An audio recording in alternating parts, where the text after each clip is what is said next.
Very good morning प्यारे बच्चे। आज हम लोग अप्लाइड मैकेनिक्स का मशीन चैप्टर से सिस्टम ऑफ पुली टॉपिक को डिस्कस करेंगे। तो जैसा हम लोगों ने सिस्टम ऑफ फोर्सेस पढ़ा हुआ था, अगर आप पिछला चैप्टर रिमाइंड करते हैं तो पहले हम लोगों ने पढ़ा था फोर्स, इसके बाद सिस्टम ऑफ फोर्स। मतलब पहले एक बल की बात किया था, फिर बलों के समूह की बात किया गया था, तो उसी को सिस्टम ऑफ फोर्सेस कहा जाता था। ठीक उसी प्रकार पहले हम लोगों ने पुली पढ़ा, अब हम लोग पढ़ रहे हैं सिस्टम ऑफ पुली। मतलब एक से अधिक पुली। पुली का काम क्या है? बोझ उठाने का काम है। तो घिरनियों का समूह जो भारी बोझ उठाने के लिए प्रयोग की जाती है, घिरनियों का निकाय कहते हैं। ठीक है। और इसके जो टाइप्स हैं पहले भी हम लोग डिस्कस किए हैं जब टाइप्स ऑफ मशीन पढ़ रहे थे। तो first system of pulley, second system of pulley, third system of pulley. तो अब फर्स्ट सिस्टम ऑफ पुली की बात करते हैं। घिरनियों का प्रथम निकाय के बारे में बात करते हैं। तो इन सभी का जो अलग अलग फर्स्ट सिस्टम ऑफ पुली है, सेकंड सिस्टम ऑफ पुली है, थर्ड सिस्टम, इनका अलग अलग पहचान है और हम लोग इन सब चीज़ों पर फोकस करना है ताकि अगर एग्ज़ाम में कोई क्वेश्चन आता है तो गलत ना हो जाए। ठीक है। तो फर्स्ट सिस्टम ऑफ पुली में केवल अचल घिरनी, केवल एक अचल घिरनी होती है।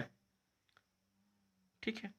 केवल एक यहाँ होगा, केवल एक अचल घिरनी होती है तथा दो या दो से अधिक चल घिरनियाँ होती हैं। तो मतलब पुली की संख्या दो से अधिक हो गई है।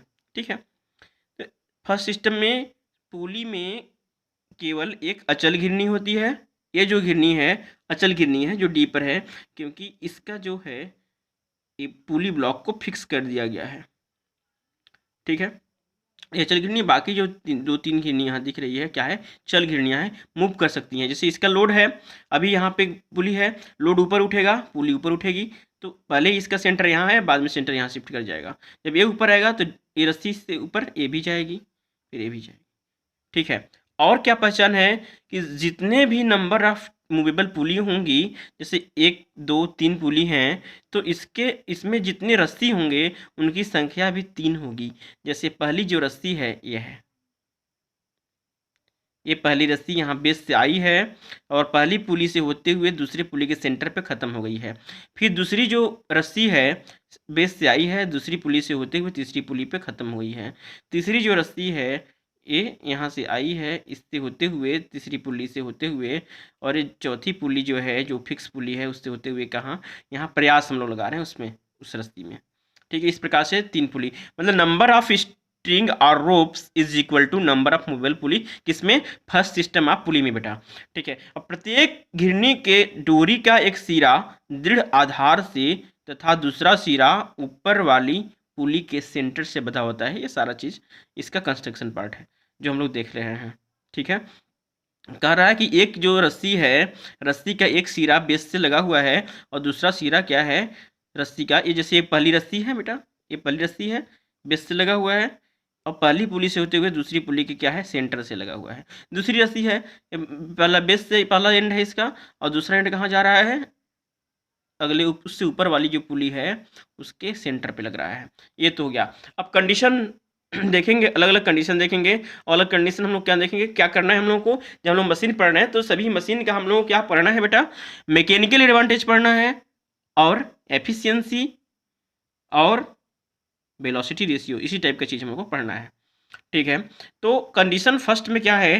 When weight of all pulley are negligible. हम लोग पहले भी ऐसे करते हैं कि जो पुली और पुली ब्लॉक का जो वेट होता है स्मॉल डब्लू, कभी कभी हम लोग उसको कंसीडर करके किए हैं और कभी उसको नेग्लेजिबल किए हैं।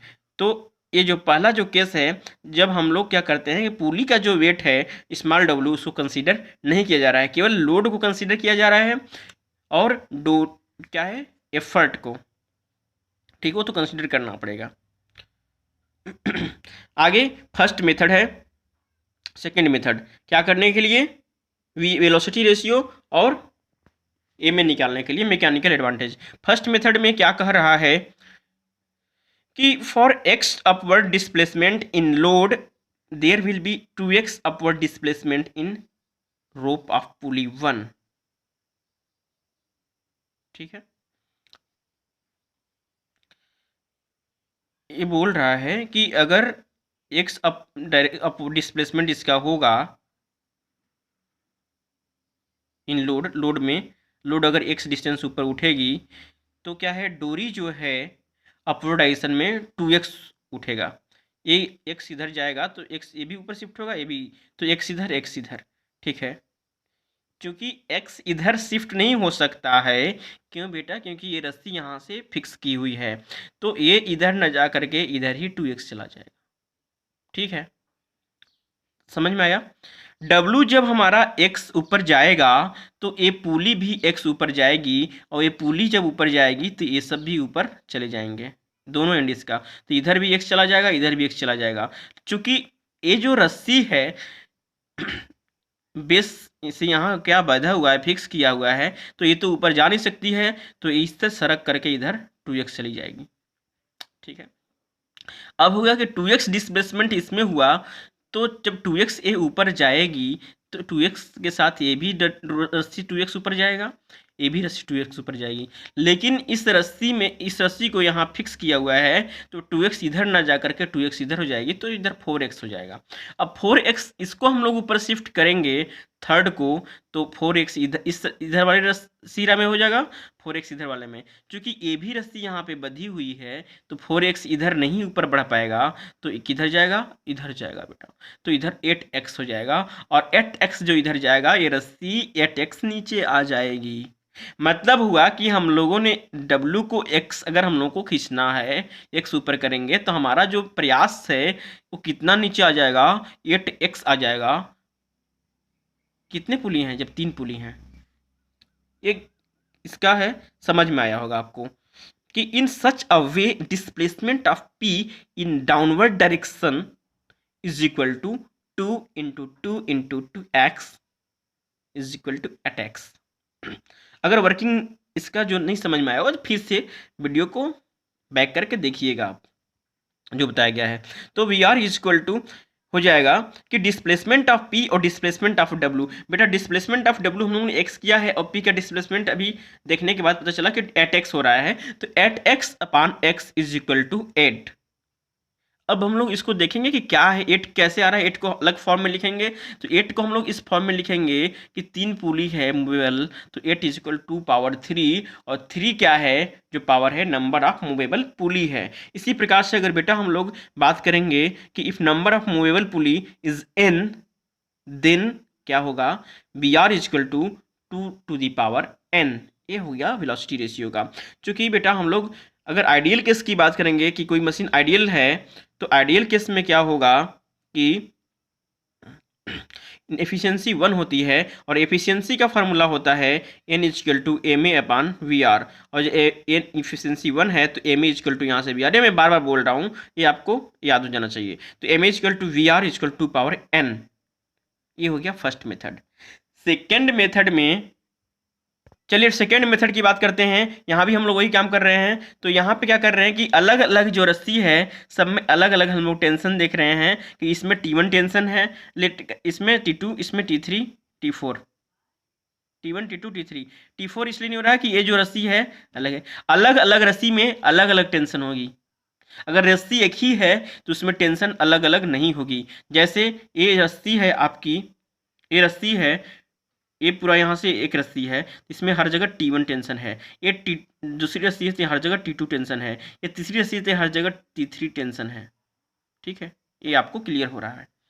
ठीक है, रस्सी बदलेगी टेंशन बदल जाएगी, हो सकता है बराबर हो, लेकिन रस्सी अगर सेम है तो टेंशन अलग अलग नहीं हो सकता है। ठीक है, तो let tension in rope of movable pulley 1 2 3 is T1 T2 T3 respectively. ये है हम लोगों ने सपोज कर लिया है। तो फॉर पुली वन के लिए अगर हम लोग बात करेंगे यहाँ इक्विलिब्रियम ऑफ फोर्सेस की, इक्विलिब्रियम स्टेट में कि नीचे डाउनवर्ड क्या लग रहा है? W लग रहा है। भार का बल हमेशा वर्टिकली डाउनवर्ड लगता है, ऊर्ध्वाधर नीचे की ओर लगता है ऑलवेज। तो W इज इक्वल टू ऊपर की ओर यहाँ रस्सी में T1 टेंशन, इधर भी T1 टेंशन, तो T1 plus T1 to T1, तो 2T1 is equal to W। तो T1 is equal to W/T। अब T1 बेटा यहाँ पर है, तो यहाँ पर हम पुली 2 के लिए देखेंगे, तो T1 is equal to T2 plus T2, तो 2T2 is equal to T1 is equal to, और T1 पहले से W/2 है तो W/2 कर दिए, तो T2 इज इक्वल टू क्या हो जाएगा? W/4। अब दो पुली है तो उस हिसाब से हम लोग इसको बना दिया है कि W/2 स्क्वायर। अब पुली 3 के लिए T2 is equal to T3 plus T3, T2 equal to T3 plus T3, तो टू T3 इक्वल टू